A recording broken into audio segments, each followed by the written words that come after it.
শিক্ষকদের জ্ঞান ও দক্ষতা ছাত্রছাত্রীদের জীবনকে প্রস্ফুটিত করে তোলে বললেন মুখ্যমন্ত্রী ডাক্তার মানিক সাহা। তিনি বলেন, শিক্ষাদান যুগ যুগ ধরে মানব সমাজের অন্যতম শ্রেষ্ঠ দান হিসেবে বিবেচিত হয়ে আসছে।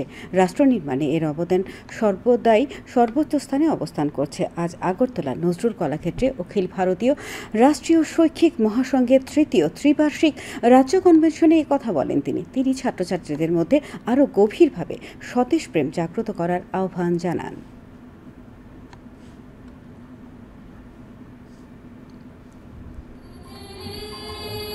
সমস্ত জায়গায় ত্রিপুরাতে আমরা চেষ্টা করছি সবার মধ্যে যে যেখানেই থাকুক তার মধ্যে যাতে স্কিলটা ডেভেলপ হয়, যে জায়গায় থাকুক। কিন্তু ট্রেজার, এত ভালো ট্রেজার আছে, এইগুলো নিয়ে আপনারা যখন প্রতিনিয়ত আলোচনা করবেন আর আপনাদের কথা কিন্তু সমাজ শুনবে।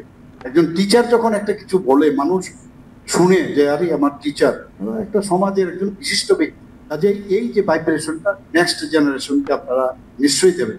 আপনারা কিন্তু you are the parents of the next, parents to parents. আপনারা কিন্তু স্বপ্ন দেখাতে পারছেন, এবং এই স্বপ্ন আপনারা যত বেশি করে দেখাবেন এবং সেটা যত বেশি মানে ফ্রুটফুল হবে, তত বেশি আমাদের এখানে যে human resource, good human resource, সেটা সম্ভব হবে।